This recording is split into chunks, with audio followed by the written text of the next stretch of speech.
नमस्कार, आप देख रहे हैं न्यूज वन हिंदुस्तान। इस वक्त की खबरों में मैं आपके साथ अजय तिवारी। दिल्ली भाजपा मुख्यालय में राज्यसभा सांसद सुधांशु त्रिवेदी ने शिवसेना नेता संजय राउत के बयान पर अपनी प्रतिक्रिया व्यक्त की। बीजेपी सांसद सुधांशु त्रिवेदी ने कहा कि मैं इंडी ब्लॉक के नेताओं से पूछना चाहता हूं कि क्या जयप्रकाश नारायण के नेतृत्व में आंदोलन अराजकतापूर्ण था। मैं लालू प्रसाद यादव और अखिलेश यादव से पूछना चाहता हूं, क्या उनके पिता मुलायम सिंह अराजकता का हिस्सा थे। सुधांशु त्रिवेदी ने आगे कहा, भारत के इतिहास में इंदिरा गांधी एकमात्र ऐसी व्यक्ति थी जिन्होंने इलाहाबाद उच्च न्यायालय ने चुनावी कदाचार और चुनावी भ्रष्टाचार का दोषी ठहराया था। उनकी सदस्यता रद्द कर दी गई थी। जब उन्होंने सुप्रीम कोर्ट का दरवाजा खटखटाया तो उनकी सदस्यता बरकरार रखी गई, लेकिन वह सांसद के रूप में काम नहीं कर सकती थी। वह 6 साल तक चुनाव नहीं लड़ सकती थी, लोकसभा की कार्यवाही में भाग नहीं ले सकती थी और वोट भी नहीं दे सकती थी। तभी उन्होंने आपातकाल लगा दिया। कोई भी अदालत अब प्रधानमंत्री पर टिप्पणी या सवाल नहीं कर सकती थी। आज शिवसेना के एक नेता संजय राउत जी ने यह कहा है कि आपातकाल इसलिए जरूरी था कि एनार्की हो गई थी। मैं पूछना चाहता हूं इंडी गठबंधन के लोगों से कि जयप्रकाश नारायण के नेतृत्व में हो रहा वह पवित्र जेपी आंदोलन एनार्की था। मैं लालू प्रसाद यादव जी से पूछना चाहता हूं, अखिलेश यादव जी से पूछना चाहता हूं कि आपके पिताजी मुलायम सिंह यादव जी एनार्की के हिस्से थे। सत्ता लोलुपता में आज अपने ऊपर आप अराजकता का स्टैंप भी लगाने को तैयार हो गए। और यह इमरजेंसी लगी क्यों थी?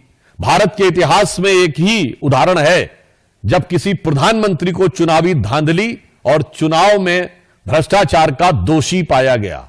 श्रीमती इंदिरा गांधी को इलाहाबाद उच्च न्यायालय के द्वारा, यह आरोप नहीं था, न्यायालय के द्वारा दोषी पाया गया और इस कारण से उनकी सदस्यता समाप्त कर दी गई।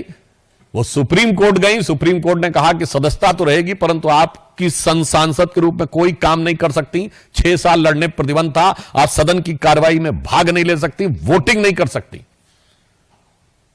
तब ये इमरजेंसी लगाकर वो जो संविधान का 38वां और 39वां संशोधन था वो रेट्रोस्पेक्टिवली लगाया गया, यानी भूतलक्षी प्रभाव से लगाया गया कि और प्रधानमंत्री पर कोई टिप्पणी कोर्ट नहीं कर सकता, प्रधानमंत्री के किसी निर्णय की कोई समीक्षा नहीं कर सकता। इसलिए संविधान की उस घनघोर और दुर्दांत हत्या की स्मृति के लिए यह आवश्यक है। Bureau report, news one Hindustan, Delhi. Uttarakhand में प्रथम बार हरिद्वार के कनखल में स्थित पुष्पक बजाज एजेंसी में बजाज की नई बाइक पल्सर NS 400 की लॉन्चिंग की गई। इस अवसर पर भाजपा के वरिष्ठ नेता व समाज सेवी डॉक्टर विशाल गर्ग ने शुभारंभ करते हुए कहा कि ये शुभ अवसर मुझे प्राप्त हुआ है तथा सभी सौभाग्यवान ग्राहकों को अपने हाथों से चाबी दी। छोटे भाई प्रियांशु ने निरंतर प्रयास, लगन और मेहनत से यह स्मृति क्षण आया कि इस बाइक की प्रथम लॉन्चिंग सबसे पहले उत्तराखंड में हरिद्वार में हुई। भाई प्रियांशु को और पुष्पक बजाज के सभी सदस्यों को बहुत बहुत बधाई देता हूँ। साथ ही जिन भी ग्राहकों ने आज इस बाइक को खरीदा है उन सभी को भी बहुत बहुत बधाई देता हूं।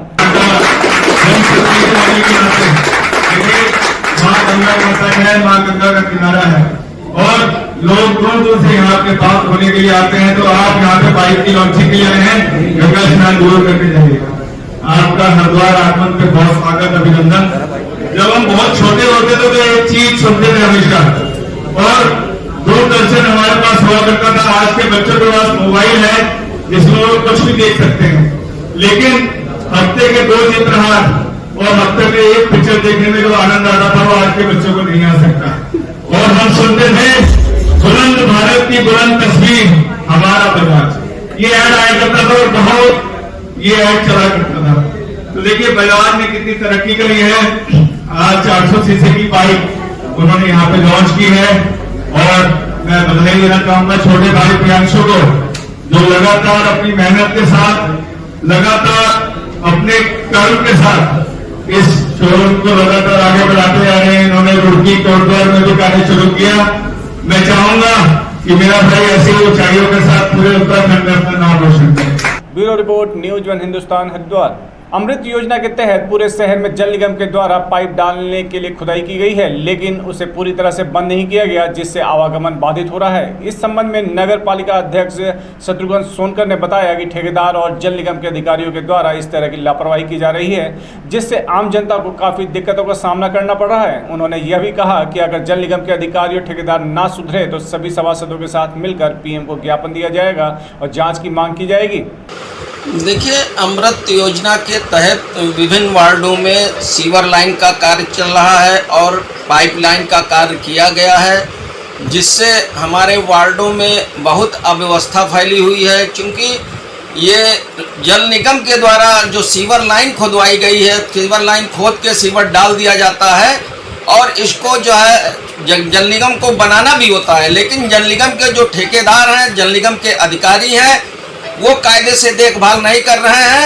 ना तो उसका इंटरलॉकिंग लगाते हैं, ना खड़ंजा लगाते हैं, और वहाँ पे बहाना बनाते रहते हैं कि यहाँ पे खड़ंजा नहीं लगा था, यहाँ पे इंटरलॉकिंग नहीं लगी थी, जिसकी वजह से वार्डों में बहुत समस्याएं आ रही हैं। हमारे क्षेत्र के निवासियों को आने जाने में काफ़ी दिक्कत का सामना करना पड़ रहा है। नालियाँ भी ध्वस्त हो जाती हैं। तो जल निगम की वजह से नगर पालिका बहुत बदनाम हो रही है, और मैं जनता से बता देना चाहता हूं, ये जल निगम कायदे से काम करे, अन्यथा इसके लिए हम लोग सभी सभासद मिलकर के डीएम साहब के वहाँ ज्ञापन देंगे और जल निगम के अधिकारियों के खिलाफ कड़ी से कड़ी कार्रवाई हो, ये मैं मांग करता हूं माननीय आदरणीय जिला अधिकारी महोदया से कि इस बात का संज्ञान ले और जल निगम को, दोषी जल निगम है, जल निगम को जो है निर्देशित करें कि सभी वार्डों में जाकर के जो अधूरे पड़े कार्य हैं उनको पूरा करें। रायबरेली से वैभव सोनकर की रिपोर्ट। छत्तीसगढ़ सीएम विष्णुदेव साय अपने मंत्रिमंडल के साथ अयोध्या पहुंचे, जहां महर्षि वाल्मीकि इंटरनेशनल एयरपोर्ट पर उनका स्वागत किया गया। उन्होंने कहा कि छत्तीसगढ़ माता कौशल्या की नगरी है, भगवान राम का ननिहाल है। भगवान राम का आशीर्वाद लेने के लिए मंत्रिमंडल के साथ अयोध्या आए हैं। भगवान रामलला से यही प्रार्थना है, छत्तीसगढ़ हमेशा खुशहाल रहे। इस दौरान उन्होंने विपक्ष द्वारा राम की आलोचना करने को लेकर कहा, विपक्ष के कुछ ऐसे लोग हैं जो भगवान राम के अस्तित्व पर ही सवाल उठा रहे हैं। इन लोगों ने भगवान राम के प्राण प्रतिष्ठा का आमंत्रण ठुकरा दिया, तो ऐसे लोगों की बात कोई वजन ही नहीं रखती। उन्होंने कहा, हम लोग मामा गांव से आए हैं। भगवान राम अपने वनवास का अधिकांश समय छत्तीसगढ़ में ही बिताया था। हम लोगों का सौभाग्य है कि सबरी धाम भी वही है जहां भगवान राम सबरी के झूठे बेर खाए थे। हम छत्तीसगढ़ से बेर भी लाए हैं प्रसाद चढ़ाने के लिए, छत्तीसगढ़ का जल भी लाए हैं, छत्तीसगढ़ का सुगंधित चावल भी लाए हैं और कई तरह का प्रसाद लाए हैं जो भगवान रामलला को अर्पित करेंगे। हम लोग छत्तीसगढ़ से आए हैं। छत्तीसगढ़ माता कौशल्या की नगरी है, भगवान राम का ननिहाल है, और आज पूरा मंत्रिमंडल यहाँ पर भगवान राम के दर्शन के लिए आए हैं, उनका आशीर्वाद लेने के लिए आए हुए हैं, और उनसे यही हम लोग प्रार्थना करेंगे कि छत्तीसगढ़ हमेशा खुशहाल हो। अब देखिए, विपक्ष के लोग ऐसे लोग हैं जो भगवान राम के अस्तित्व पर ही प्रश्न चिन्ह लगाते हैं, जिन्होंने प्राण प्रतिष्ठा का आमंत्रण ठुकरा दिया, तो ऐसे लोगों की बात का कोई वजन नहीं। हाँ, तो हम लोग मामा गांव से आए हैं और भगवान राम अपने वनवास काल का अधिकांश समय छत्तीसगढ़ में बिताए, और हम लोगों का सौभाग्य है कि सबरी धाम भी वही है जहां भगवान राम सबरी के जूठे बेर खाए थे। तो आज हम लोग सबरी का मतलब बेर भी लाए हैं, मतलब यहाँ प्रसाद चढ़ाने के लिए, वहाँ का जल भी लाए हैं, वहाँ का चावल भी लाए हैं और कई तरह के प्रसाद लाए हैं। छत्तीसगढ़ के वित्त मंत्री ओपी चौधरी ने कहा, हिंदू धर्म नहीं एक विचार, अयोध्या की मिट्टी को छूना भी सौभाग्य की बात है। भगवान राम की माता कौशल्या भी छत्तीसगढ़ से ही हैं, यह हमारे लिए परम सौभाग्य की बात है।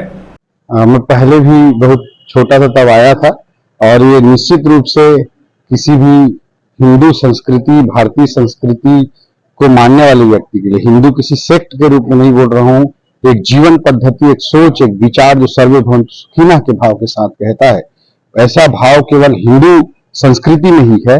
सुप्रीम कोर्ट ने भी ये चीज को माना है कि हिंदू किसी सेक्ट का नाम नहीं है, बल्कि एक विचार का नाम है। उस विचार को मानने वाले प्रत्येक व्यक्ति का, चाहे किसी भी मजहब का हो, उसके लिए अयोध्या धाम में, रामलला जी के धाम में आना, अपने यहाँ की माटी को छूना अपने आप में एक सौभाग्य का विषय होता है।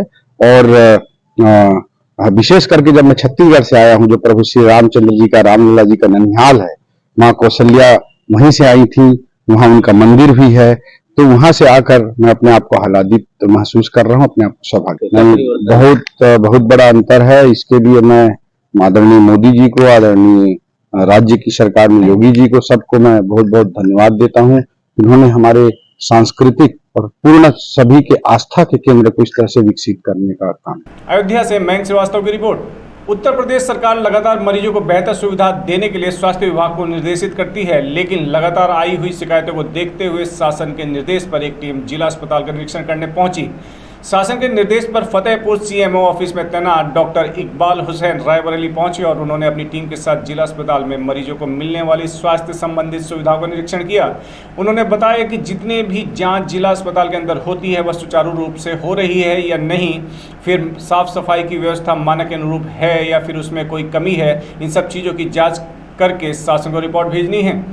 मेरी आज ड्यूटी लगी है शासन से कायाकल्प अवार्ड योजना के अंतर्गत आपके जिला अस्पताल का कायाकल्प पीयर असेसमेंट हो रहा है, जिसमें हम लोग अस्पताल में जो मरीजों को दी जाने वाली सुविधाएं हैं उनका मूल्यांकन कर रहे हैं, उनका असेसमेंट कर रहे हैं, और जो हॉस्पिटल्स में इन्फेक्शन कंट्रोल प्रैक्टिसेज हैं उनको देख रहे हैं कि वो मानक के अनुसार हैं या नहीं है, या बायोमेडिकल रिस्क मैनेजमेंट यहाँ पे नियमानुसार हो रहा है या नहीं हो रहा है, और अस्पताल की साफ़ सफाई जो मानक के अनुसार है, स्टैंडर्ड के अनुसार है, उसके अनुसार ये सारी सुविधाएँ आपके अस्पताल में हैं या नहीं है, उस पर हम लोग असेसमेंट कर रहे हैं। वो जो आज पूरा दिन का असेसमेंट है, असेसमेंट के बाद हम ये रिपोर्ट शासन को हम लोग अपने स्तर पर भेजते हैं। निरीक्षण में अभी तक तो चीज़ें संतोषजनक पाई गई हैं, पर हम लोग अपना पूरा फीडबैक जो है वो थोड़ा कॉन्फिडेंशियल है, हम आपको अभी नहीं दे सकते। वो हम अपनी रिपोर्ट भेजेंगे, फिर वो रिजल्ट डिक्लेयर होगा 1 महीने बाद या 15 दिन बाद शासन स्तर पे, तो आपको पता चलेगा। अन्य दिन का तो हम लोग अपनी तरफ से तो कोई ऐसा स्टेटमेंट नहीं दे पाएंगे, क्योंकि हम आपके हॉस्पिटल में आज आए हैं और आज जो आपके हॉस्पिटल की स्थिति है या जो आपके हॉस्पिटल में चीज़ें हैं हम उसी के अनुसार असेसमेंट करेंगे।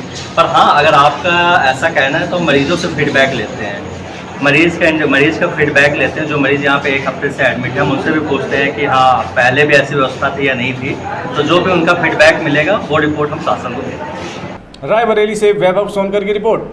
बने रहे खबरों में, देखते रहे न्यूज 1 हिंदुस्तान। नमस्कार। न्यूज 1 हिंदुस्तान।